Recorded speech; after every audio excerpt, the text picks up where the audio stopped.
이 맥주 감사 주일은 다 알고 계시죠? 맥주가 뭡니까? 맞습니다. 보리죠. 한번 띄워주세요. 자막. 맥은 보리 맥자입니다. 맥주 한번 드셔보셨죠? 맥주.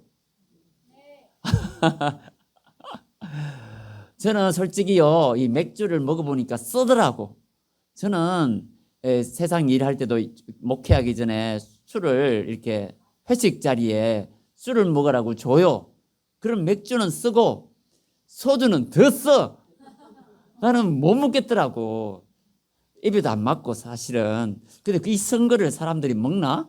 나 그렇게 생각한 적이 있습니다. 이 맥주 감사주일은 보리를 추수하여 감사하는 주일이다. 그렇게 의미가 있다고 생각할 수 있습니다. 간단하죠.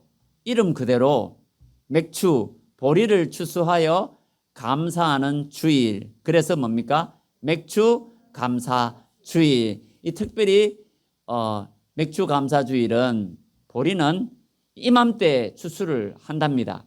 저는 농사를 안 지어서 잘 모르겠지만은 탈곡을 해서 7월 첫째 주에 이제 맥주 감사 주일을 드리고, 또 후반기에는 쌀 농사를 지어서 11월 셋째 주에 쌀을 추수하고 난 후에 또 추수 감사 주일을 드렸거든요. 근데 우리는 농사를 안 짓잖아요. 농사 안 짓는데 무슨 맥주 감사 주일이고 쌀 농사 안 짓는데 추수 감사 주일이냐, 그렇게 생각하실 수 있는데, 이제 한국 교회 초창기에 농경 사회였기 때문에 맥주 감사 주일을 드리고 또 추수 감사 주일을 드렸는데요. 그리고 농사 짓지 않는 분들도 드렸습니다. 전반기 감사가 맥주 감사 주일이고 후반기 감사가 뭐라고요? 추수 감사 주일이라, 그렇게 생각하시면 되겠습니다. 간단하죠. 그리고 오늘 본문에 맥주절을 지키라 그랬잖아요. 이 맥주절, 이 맥주 감사 주일하고 좀 이렇게 연관이 있지 않습니까? 이는 네가 수고하여 밭에 뿌린 것의 첫 열매를 거두미니라. 또 수장절을 지키라. 이 수장절이 추수감사주일과 또 연관이 있습니다. 수장절을 지키라. 이는 네가 수고하여 이룬 것을 연말에 추수감사주일이죠. 연말에 밭에서부터 거두어 저장함이러라. 그때 이스라엘 백성들이 감사주일을 드렸는데, 이것은 자기가 정한 것이 아니라 하나님께서 모세를 통하여 맥주절을 지키라, 수장절을 지키라, 이렇게 정하신 것입니다. 예수님께서 한 마을에 들어가셨는데 그때 문둥병 환자가 몇 명요? 10명이 있었습니다. 10명이 소리를 높였다고 그래요. 예수 선생님이여, 우리를 불쌍히 여기소서. 예수 선생님이야. 막 10명이 막 빠락빠락 소리를 질렀습니다. 예수님께요. 그러니 예수님께서 불쌍히 여기시고 네 몸을, 문둥병 환자잖아요, 그 제사장에게 보이라 그러셨습니다. 가다가 보니까 어떻게 되었어요? 몸이 나았어요.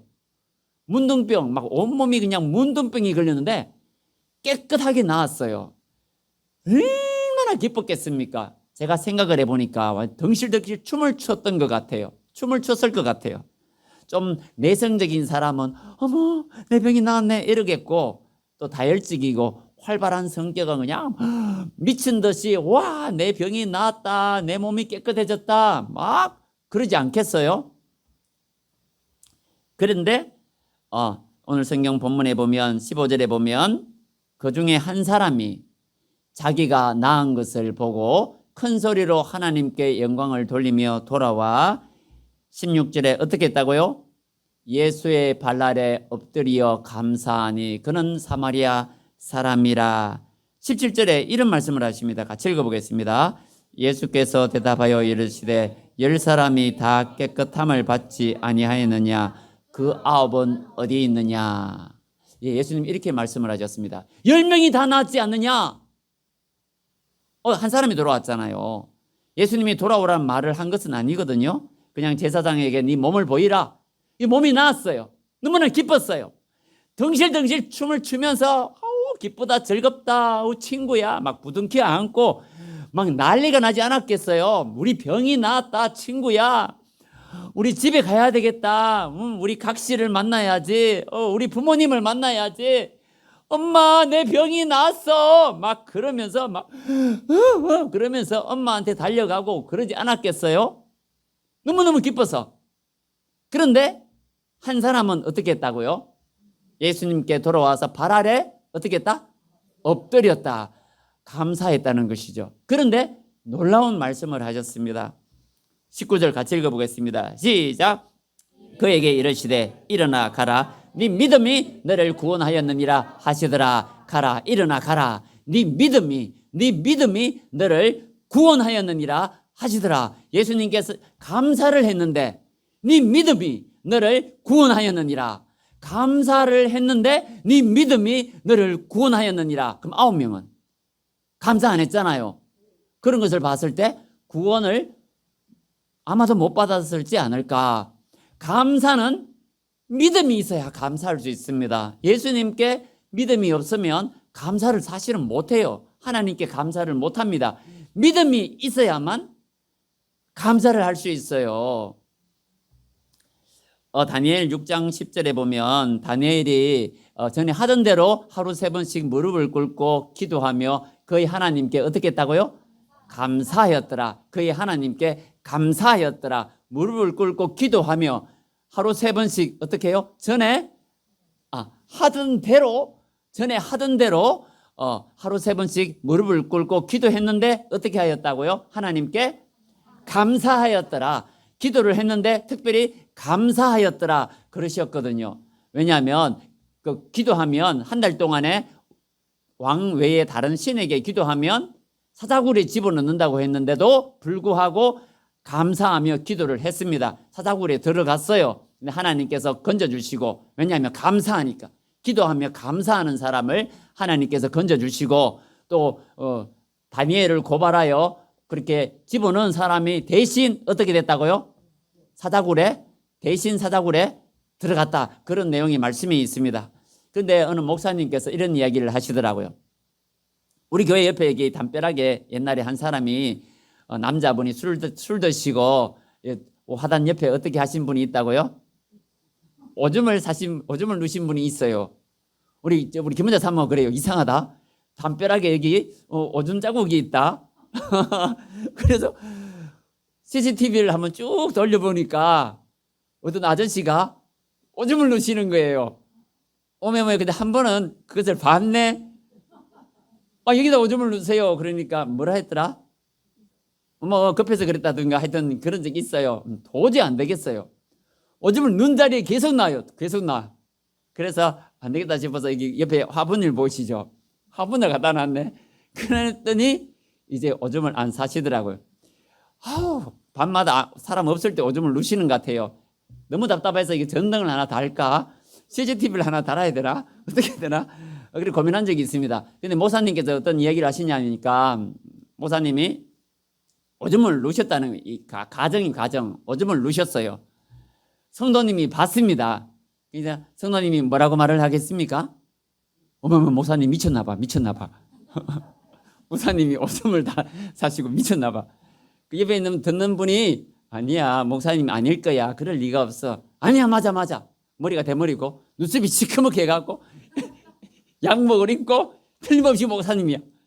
미쳤나 봐 목사님이. 이제 그런다는 거예요. 그러니까 어떤 이제 분은 이렇게 하는 분이 있을까 하는 이야기입니다. 아니야 어떤 목사님 사정이 있으시겠지. 아니야 그 화초니까 화초밭이니까 그 풀밭이니까 뭐 풀밭에 물 줬겠지. 목사님 하시는 농담이에요. 그러시면서 하시는 말씀이 다니엘은 고발할 거리를 찾으려고 했는데 고발할 거리를 찾지를 못했다 했거든요. 너무나 청렴하게 깨끗하게 바르고 진실하게 살았기 때문에 다니엘을 고발하려는 사람이 아무리 뒤져봐도 물질적으로 아니면 뭐 이렇게 뭐 청탁을 받는 뭐 그런 일도 없고 뭐 인간관계에 있어서 어떤 잘못도 없고 도무지 고발할 거리를 찾지 못하니까 율법의 1계명 그거를 보고 하나님 외에 다른 신에게 절하지 마라 요거를 붙들고 왕이시여 한 달 동안 다른 신에게 절하면 사자굴에 집어넣읍시다. 그걸 도장을 받았거든요.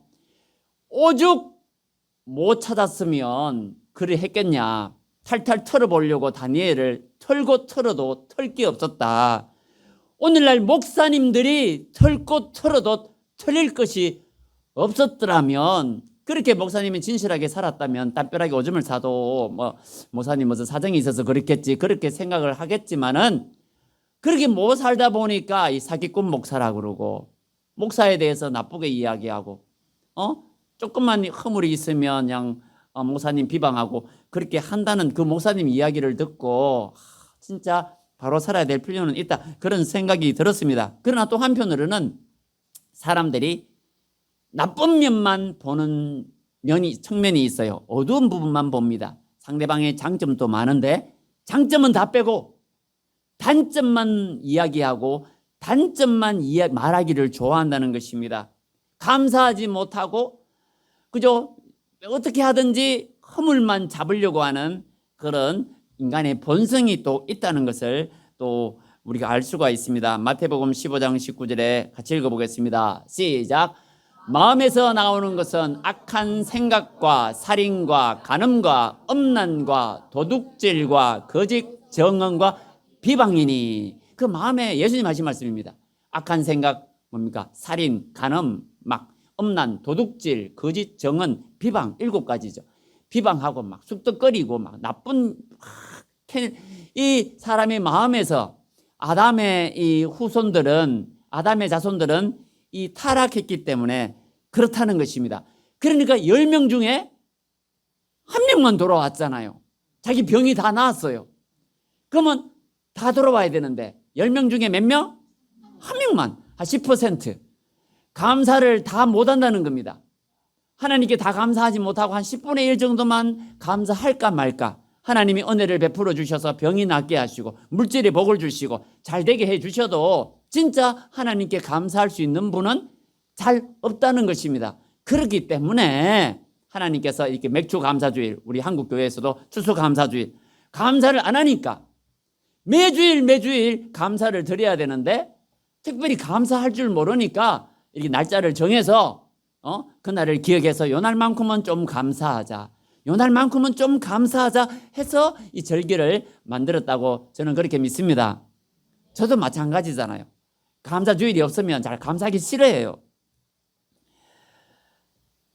우리 출애굽기 23장 16절 우리 앞부분 다시 한번 읽어보겠습니다. 시작. 맥주절을 지키라. 이는 내가 수고하여 밭에 뿌린 것의 첫 열매를 거두미니. 아멘. 맥주절은 특별히 첫 열매를 거두어서 첫 열매를 드리는 절기였습니다. 그날은 여기 구약 성경에 보면 제가 이 시청각을 하나 준비를 했습니다. 이거 뭡니까? 헌금함이죠. 제가 이거 왜 준비를 했냐면 어느 옷가게가 옛날 지금 말고 옷가게에 이런 헌금함은 아니죠. 이런 함을 준비를 해서 딱 놓고 일을 시작을 했답니다. 왜 이렇게 시작했을까요? 에? 옷가게에서 첫 번째 오는 손님의, 옛날에는 카드가 아니잖아요. 첫 번째 오는 손님의 그 헌금은 딱 넣어서 보관을 했답니다. 그래서 그 헌금은 하나님의 것이라고, 내 것이 아니고 하나님의 것이다. 가게 오픈을 해서 첫 번째 오는 손님이 양말을 사도 그 돈은 하나님의 것이다. 속옷을 사들고 가도 하나님의 것이다. 그리고 비싼 옷을 사 가더라도 첫 번째 손님의 돈은, 첫 번째 것은 하나님께 드린다. 그렇게 결심을 하고 모아서 헌금을 했답니다. 이해가 되시죠? 옛날 이야기입니다. 요즘은 그러시는 분이 있는지 모르겠지만 옛날 이야기입니다. 또 가끔씩 직장에 취직을 했어요. 하나님께서 내가 이 취직하게 해주셔서 너무나 감사합니다. 첫 번째 월급을 하나님께 드리시는 분도 있어요. 가끔씩 첫 번째 것을 귀한 거니까, 가장 귀한 거니까 내가 첫 번째 것은 하나님께 드리겠다고 해서 이런 분이 그래서 복을 많이 받았답니다. 복을 많이 받았답니다. 그 헌금 이상으로 몇 곱절로 복을 받았답니다. 그렇게 또 부흥 목사님들이, 강사님들이 옛날에 부흥에 참석하면 그런 이야기를 종종 하세요. 지금은 모르겠지만 옛날에 많이 그런 분이 있었고 순수했잖아요. 요즘보다 순수했기 때문에 그렇게 드리는 분도 있었고, 그래 순수하게 신앙생활을 했기 때문에 또 복도 많이 받았습니다. 그리고 이 갈라디아서 6장 7절에 보면 스스로 속이지 말라. 하나님은 업신여김을 받지 아니하시나니 사람이 무엇으로 심든지 어떻게 된다고요? 그대로 거두리라. 심은 대로 거둔다는 말씀이 있고요. 고린도후서 9장 6절에 이것은 곧 적게 심는 자는 적게 거두고, 하나님께 헌금을 하는데도 막 손이 발발발발발 떨면서 적게 뿌리면 적게 거두고 많이 심는 자는 많이 거둔다는 말이로다. 고린도후서 9장 6절 한번 찾아보세요. 제가 거짓말 아닙니다. 헌금에 대한 말씀입니다. 사도 바울이 하신 말씀인데요. 적게 심는 자는 적게 거두고 많이 심는 자는 많이 거둔다. 하나님께 막 통 크게 하나님께 감사하는 사람은 또 하나님께서 또 통 크게 많이 또 주신다는 것입니다. 하나님께 그냥 벌벌벌 떨면서 그냥 그리 헌금을 하고 그냥 마지못해서 하고 그러면 하나님께서도 복을 펑펑 주시겠습니까? 아니죠. 또 마태복음 6장 20절에 오직 너희를 위하여 보물을 어떻게 하라고요? 하늘에 쌓아두라. 거기는 좀이나 동록이 해하지 못하며 도둑이 구멍을 뚫지 못하고 도둑질도 못하느니라. 6장 21절 잘 아시는 말씀 같이 읽어보겠습니다. 시작. 네 보물이 있는 그곳에는 네 마음도 있느니라. 아멘. 네 보물이 있는 곳에 네 마음도 있다. 예수님 하신 말씀입니다. 누가 말씀하셨다고요? 보물이 있는 곳에 마음이 있다. 돈지갑에 마음이 있다. 돈지갑에 카드 넣어 다니면서 카드에 돈이 들었잖아요. 요즘요. 거기 뭐가 있다고요? 자기 마음이 있다. 보물이 있는 곳에 마음이 있다. 그러셨습니다. 그리고 루트가 이런 말씀을 하셨습니다. 한번 띄워주세요. 세 가지 회심이 필요하다 했는데, 첫째는 마음의 회심. 회심은 돌이키고 회개하고 돌이키는 거잖아요. 마음이 회심을 해야 된다. 둘째로는 무슨 회심? 생각, 정신이 회심을 해야 한다. 세 번째는 무슨 회심일까요? 세 번째? 네? 띄워주세요. 뭐야? 돈지갑의 회심. 돈지갑을 회심해야 된다. 루트가 하신 말씀이 종교개혁가 루트. 이 세 가지 회심이 필요하다 하셨는데, 세 번째가 무슨 회심이요? 돈지갑의 회심이 참 중요합니다. 왜냐하면 돈지갑에 뭐가 있다? 자기 마음이 들어있으니까 돈지갑에 회심이 필요하다는 것입니다. 저는 사실 이제 목사님이 돈 밝히는 오늘 헌금에 대한 설교를 안 하시다가 몰아서 하시는가 보네. 목사님이 돈 밝히는 목사님이신가 하겠지만, 저는 사실요, 제 아내한테 물어보세요. 제가 거짓말인가. 부교육자 시절에 사례 얼마 받는지도 몰랐어요. 뭐 사례를 넣어주면 이제 카드로 들어오니까 제가 얼마 들어오는지도 몰라요. 돈 관리는 아내가 다 하니까 얼마가 들어오는지 얼마가 나가는지 막 생각을 안 했어요. 뭐 돈도 없이 다녔습니다. 지갑에 내 돈도 없어요. 주면 다 써버린다고 또 안 줘. 뭐 애들 사주고 복역자 시절에 뭐 애들 익숙 그러면 돈 있는 대로 다 사줘 버리니까 지갑에 돈도 안 넣어줘요. 그러니까 그래야만 내 돈이 없어. 야 사주고 싶은데 내 마음은 꿀떡 같지만 내가 돈이 없어서 못 사주겠어. 아니 그럼 돈 있으면 다 줘버리거든. 애들 사주고 뭐 가짜 사주고 뭐 사주고 복역자 시절에. 그래서 저도 마음 편하고요. 지갑에 돈도 안 넣어 다니고, 그리고 돈은 막 얼마나 들어오는지 얼마가 나가는지 막 신경도 안 썼고, 사실은 우리 제 아내가 우리 김문자 사모 고생을 많이 했어요. 제가 돈에 워낙 무관심하다 보니까. 근데 김혜한 장로님은요, 참 장로님이시잖아요. 참 이 믿음도 좋고 겉보기에는 신실하고 참 바른 그런 분인 같았는데 일찍 돌아가셨어요. 무슨 병 걸려서 일찍 돌아가셨는데, 돌아가시고 나니까 자기 직장도 좋았는데 집 한 개 외에는 돈이 없어요. 알고 보니까 이제 나중에 알게 됐는데, 보니까 그 부인 권사님한테 용돈도 안 줬대요. 뭐 밥에 뭐 반찬 한다 뭐 가서 가지고 들어오고, 뭐 용돈도 제대로 안 주고, 돈지갑을 이 장로님이 혼자 들고 있는 거야. 평생 죽을 때까지. 그러다가 오래 살지도 못하고 젊어서 그래 또 돌아가신 분입니다. 돌아가시고 나니까 소문이 나잖아요. 김해인데 지금까지 제 아내를 통해서, 또 제 아내는 저한테, 저는 뭐 이렇게 뭐 헐겨 듣지만 안 듣는 것 같지만 또 들어요. 들리더라고 보니까. 아, 구원사님이 너무 안 됐다. 그렇게 남편이 잘해주는 줄 알았는데 남편이 용돈 하나 안 주고 세상에 돈지갑 자기가 붙들고 자기가 다 알아서 쓰고, 권사님이 정말 불쌍하게 살았구나. 정말 불쌍하게 살았네. 아, 그런 소문이 들어오더라. 소문이 들리더라고. 그런 것입니다. 그래서 우리가 돈지갑이 어떻게 된다고요? 돈지갑이 회심을 해야 된다. 진짜의 가정에서 돈 지갑이 회심할 필요가 있다는 것을 또한 알게 됩니다. 에스겔 16장 6절에 보면 이런 말씀이 있습니다. 내가 네 곁으로 지날 때에 네가 화면에 왜 그렇지? 오메. 자, 내가 네 곁으로 지날 때에 네가 피투성이가 되어 발짓하는 것을 보고 네게 이르기를 너는 피투성이라도 살아있으라. 다시 이르기를 너는 피투성이라도 살아있으라 하고 그랬다는 것입니다. 피투성이라도 살아있으라. 피투성이라도 살아있으라. 그 이스라엘 백성들이 애굽에서 종살이를 했잖아요. 고생을 많이 했지 않습니까? 피투성이었다. 다 죽어가고 있었는데 하나님께서 자기 백성이잖아요. 피투성이라도 살아있으라. 죽지 말고 살아있으라. 피투성이라도 살아있으라. 그랬다는 것입니다. 그런데 에스겔 16장 9절에서 10절에 보면 내가 물로 너 피를 씻어 없애고 내게 기름을 바르고 수놓은 옷을 입히고 물돼지 가죽신을 신기고 가는 배로 두르고 모시로 덧입히고 이와 같이 내가 은금으로 장식하고 가는 배와 모시와 수놓은 것을 입히며 또 고운 밀가루와 꿀과 기름을 먹음으로 극히 곱고 형통하여 왕후의 지위에 올랐느니라. 이런 말씀이 있습니다. 하나님께서 옷을 입혀주시고 기름을 발라주시고 좋은 옷을 좋은 신발을 입혀주셨다는 거죠. 그래서 왕후의 신랑은 하나님이시고 그 이스라엘 백성들은 왕후처럼 그렇게 삼아주셨다는 거예요.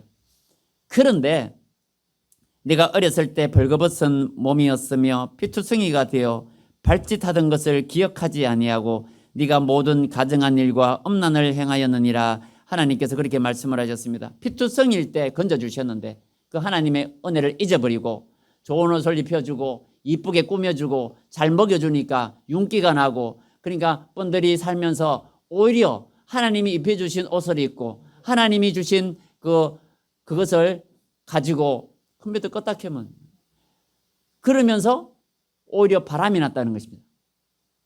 사랑의 뭡니까? 배신자가 된 것이죠. 하나님께서 사랑하셔서 복을 주셨는데 그 받은 복으로 어떻게 했다고요? 바람이 났다. 하나님께서 물질의 복을 주셨어요. 그 물질로 바람이 났다. 하나님께서 그 건강의 복을 주셨어요. 근데 그 건강으로 바람이 났다. 하나님께서 복을 주셨는데 그 하나님께서 입혀주신 옷을 입고 하나님께 주신 그 신발을 신고 자기 신발 또한 하나님께서 베풀어 주신 그 은혜를 가지고 어떻게 했다고요? 바람이 나왔고 우상 숭배에 빠지고 하나님을 대신에 바알신을 섬기고 아세라신을 섬기고 우상을 숭배하고 하나님 대신에 다른 나라를 의지하고 애굽을 의지하고 바벨론을 의지하고 뭐 그렇게 했다는 것입니다. 그래서 하나님께서 에스겔서에 보면 불로 너 집들을 사르고 여러 여인의 목전에서 너를 벌할지라 내가 너에게 곧 음행을 그치게 하리니 내가 다시는 값을 주지 아니하리라. 복 주지 않겠다는 것입니다. 음행을 그치게 하겠다. 하나님이 주신 복을 가지고 그냥 세상적으로 살아가고 그냥 룰루랄라 하나님이 복 주시니까 받은 복 준 것도 모르고 하나님이 주셨는데 그건 잊어버리고 세상적으로 살아갔다는 것이죠. 그래서 내가 다시는 그 값을 주지 않겠다. 그 음행을 그치게 만들겠다. 그렇게 하나님 대신에 다른 신을 섬기고 세상을 향해 가고 그렇게 그것을 그 버릇을 내가 고치겠다. 음행을 그치게 만들겠다. 다시는 값을 주지 않겠다. 그렇게 말씀을 하셨고 그러나 사랑하시잖아요. 하나님께서. 그렇기 때문에 그러나 내가 너의 어렸을 때에 너와 세운 언약을 기억하고 택한 백성이잖아요. 너와 영원한 언약을 세우리라. 다시금 새 언약을 새롭게 언약을 다시금 세우겠다. 에스겔서 16장 60절에 그런 말씀이 나옵니다. 하나님께서 우리를 사랑하셨어요. 우리를 사랑하셔서 우리가 복 주시고 건강 주시고 믿음 생활할 수 있도록 살아갈 수 있도록 우리 구원해 주셨는데 그 하나님의 구원을 잊어버리고 하나님 베풀어 주신 그 축복 가지고 오히려 세상에 나가서 룰루랄라 나쁜 짓하고 음행짓 하나님을 떠난 그런 삶을 살아가게 되면 하나님께서 가만두시는 것이 아니라 그 음행을 그치게 할 것이다. 내가 다시는 값을 주지 아니하리라. 쫄딱 망하게 하시겠다. 그래, 그걸 우리가 알아야 됩니다. 우리가 자녀들이 이 교회를 떠나서 세상으로 나가잖아요. 그럼 우리가 걱정을 해야 돼요. 하나님의 택한 백성이면 그대로 안 두신다는 겁니다. 그 음행을 그치게 만들 것이다. 하나님께서 사랑하시는 백성이라면, 버린 백성이라면 그대로 두게 주시겠지만, 하나님께서 택한 백성이라면 그 음행을 거치게 만들고 다시는 값을 주지 아니하고 그렇게 만들겠다고 분명히 하나님 말씀을 하셨거든요. 그러니까 우리 하나님 말씀을 두렵게 생각해야 됩니다. 우리 자녀들이 우리 교회를 떠나서 세상으로 나가는 자녀들이 많아요. 그럴 때 부모가 해야 될 일은 하나님이여 그냥 잘 먹고 잘 살게 해주세요. 그런 기도가 우선이 아니라 우리가 해야 될 기도는 뭡니까? 어떻게 하든지 하나님께로 다시금 돌아올 수 있도록, 회개하고 돌아올 수 있도록 기도해야 될 줄로 믿습니다. 컴퓨터가 안 켜져? 고린도후서 9장 7절에 각각 그 마음에 정한 대로 할 것이요 인색함으로나 억지로 하지 말지니 하나님은 절겨내는 자를 사랑하시느니라고 하셨습니다. 하나님께서 마음에 정한 대로 우리 다음 주에 맥주 감사 주일인데 정한 대로 하라고 있습니다. 일부러 많이 할 필요 없어요. 정한 대로만 하면 되고요. 인색함으로나 억지로 하지 말지니, 억지로 할 것 같으면 차라리 감사헌금 하지 마세요. 우리 교회 없으면 없는 대로 살면 되거든요. 저는 그렇습니다. 우리 교회 빚이 없어요. 하나님 축복이죠. 다른 교회는 빚이 있어서 힘들어하는데 우리는 빚이 없습니다. 빚이, 그리고 뭡니까? 세가 안 나가요. 그러니까 없으면 없는 대로 살면 되거든요. 없으면 없는 대로 그렇게 살면 되잖아요. 그러니까 교회 때문에 내 교회를 위해서, 교회가 가난하니까, 개척교회니까 내가 헌금해, 절대로 그래 생각할 필요가 없습니다. 그냥 억지로 하지 말지니 하나님은 절겨내는 자를 사랑하시느니라. 마지 못해서 하면 하나님께서 기뻐하시겠습니까? 그럴 바에는 안 하는 게 낫죠. 차라리 하나님께 황소를 드림보다 하나님은 감사를 원한다 했거든요. 우리 마음이 감사하면 되는 거죠. 하나님이 원하시는 것은 우리의 감사입니다. 이 물질은 우리 마음의 표현이고 하나님께 그렇게 드리는 것이고, 그것 때문에 정한 대로 드리면 되는 거지, 억지로 내가 일부러 마음에도 없는 그냥 남들이 하니까 나도 그렇게 생각할 필요, 오히려 더 시험 들고 그냥 정한 대로만 하면 되는 것입니다. 그러니까 결국 우리 다음 주 맥주 주일인데요, 난 물질 때문에 시험 들어서 목사가 돈 밝히니 어쩌니 그런 말도 많이 나오잖아요. 자, 그것이 아니고 성경대로, 그죠? 마음에 정한 대로 할 것이요 인색함으로나 억지로 하지 말지니 하나님은 절겨내는 자를 사랑하시느니라. 고린도후서 9장 7절 말씀입니다. 그래서 다음 주에 맥주 감사 주일 미리 준비하시고요. 미리 준비 못했다면 그냥 안 하셔도 됩니다. 미리 이제 마음에 정하시면 그 정한 대로 하나님께 그냥 드리면 되는 거고, 제가 우리 헌금 봉투를 일일이 검사하고 그러지도 않아요. 제가 물질에 워낙 무관심하다 보니까. 그럼 자기가 하나님께 드리면 되는 겁니다. 그죠? 절대로 부담스러워하지 마시고 그냥 정한 대로 그냥 감사한 마음으로 하나님께 드리는 것이지 사람 보고 드리는 거 아니잖아요. 그러니까 돈이 얼마든지 간에 그건 자기가 정한 대로만 드리면 되는 것입니다. 절대로 제가 돈 액수로 어쩌고 그런 말하기도 싫고, 저는 돈에 대해서는 관심도 없고, 목사가 또 돈에 관심 가졌어도 안 되고요. 그렇습니다. 자, 제가 기도하겠습니다. 컴퓨터 안 켜졌어요? 안 켜져요? 하나님 아버지 감사합니다. 주님, 오늘 이 맥주 감사주의를 드리게 되어 감사주의를 앞두고 이렇게 준비로 또 말씀을 나누게 되어 감사를 드립니다. 우리 전반기에 받은 은혜를 우리가 한 주간 생각하게 하시고 억지로 그렇게 드리는 것이 아니라 진짜 마음에 우러난 마음에 정한 대로 이렇게 우리 마음에 남이 시켜서 하는 것이 아니라 스스로 하나님 앞에서 정한 대로 준비하여서 작지만은 정성을 다해서 하나님께 드릴 때에 또 하나님께서 기뻐하실 줄로 믿습니다. 예수님 이름으로 기도드립니다. 아멘. 컴퓨터가 안 켜졌어. 나중에 컴퓨터를 바꿔야 될 것 같아요. 저기 사무실에 있는 컴퓨터하고 오후에 예배 때문에. 턱성원 집사님 다음 주에 되겠어요.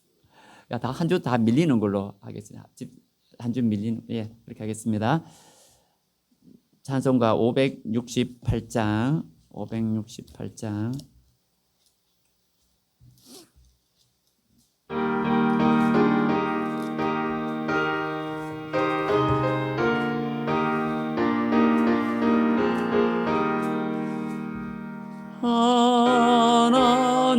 하나님은 나의 목자시니 내게 부족함이 없으리로다. 나로 하여금 푸른 풀밭에 눕게 하시며 잔잔한 물가로 인도하여 주시네. 내 영혼을 구원하시오니 내게가 마음이 넘치나이다. 나로 하여금 모든 고난을 참게 하시며 하늘의 평안을 입게 하여 주시네. 하나님이 함께 하시오니 내게 두려움이 없으리로다. 나로 하여금 땅에 살아도 진리 안에서 이기고 이기게 항상 능력 주시네. 아멘. 예물을 위하여 기도하겠습니다. 하나님 감사를 드립니다. 우리 11조 예물을 올려드립니다. 주님께서 구약 성경에 하나님께서 복을 주시는지 한번 시험해보라. 반드시 물질의 복을 또 허락하시겠다고 약속하셨사오니 그 약속대로 주님께서 복을 더하여 주시고 갑절의 복으로 주님 넉넉하게 채워 주시옵소서. 마음의 또 평안과 가정의 평안과 하는 일에 형통한 복을, 건강의 복도 허락하여 주옵소서. 또 주정 예물을 올려드립니다. 주님 축복하여 주시고 1년간 정한 예물이 오니 우리 하나님 영광 받아주시고 쓰이는 곳에 하나님 영광 나타나게 하시며 그 손길마다 그 정성을 받아주시고 1년간 매주 정성으로 준비했사오니 물질 있는 곳에 마음이 있다 하셨사오니 주님 받아주시고 축복하여 주시옵소서. 우리 11조 예물과 주정 예물을 흠량하시고 하늘 곳간에 저장되는 복된 예물 되게 하시고 쓰이는 곳에 하나님 영광 나타나게 하옵소서. 또 드린 자의 그 마음의 평안과 기쁨이 충만하게 하여 주옵소서. 예수님 이름으로 기도드립니다. 아멘. 교회 소식은 교회 소식 전해드리겠습니다. 오후 예배는 중보기도회는 화목, 전도는 금요일 하고 있고요. 오늘 오후에 유영아 목사님 식사하고 바로 출발한다고 하셨거든요. 저 컴퓨터가 저래서 걱정이네요. 이제 빨리 수리를 해야 되겠습니다. 성경 암송가 또 읽기에 힘을 내십시다. 다음 주일은 맥주 감사 주일입니다. 바로 제가 그 강복선으로 예배 마치고요. 집에 있는 컴퓨터를 들고 와야 되겠네요. 저 방송실 컴퓨터는 또 너무 느려서 도저히 안 될 것 같고 집에 잠깐 갔다 와야 되겠습니다. 강복수론 하겠습니다. 이제는 우리를 구원하신 우리 구주 예수 그리스도의 은혜와 우리 하나님 아버지의 놀라우신 사랑과 성령 하나님의 감동 감화 위로 충만하심이 치유하심이 이 자리에 참여한 우리 모든 성도님들 위해 가정 위에 예양 시민교회 위에 지금부터 영원토록 함께 있을지어다. 아멘. 하나님 아버지 감사합니다. 주님께서 우리와 함께 하시고 축복하여 주시고 또 우리 마음의 전반기에 넘치는 그런 감사를 좀 마음에 누릴 수 있도록 축복하여 주옵소서. 예수님 이름으로 기도드립니다. 아멘.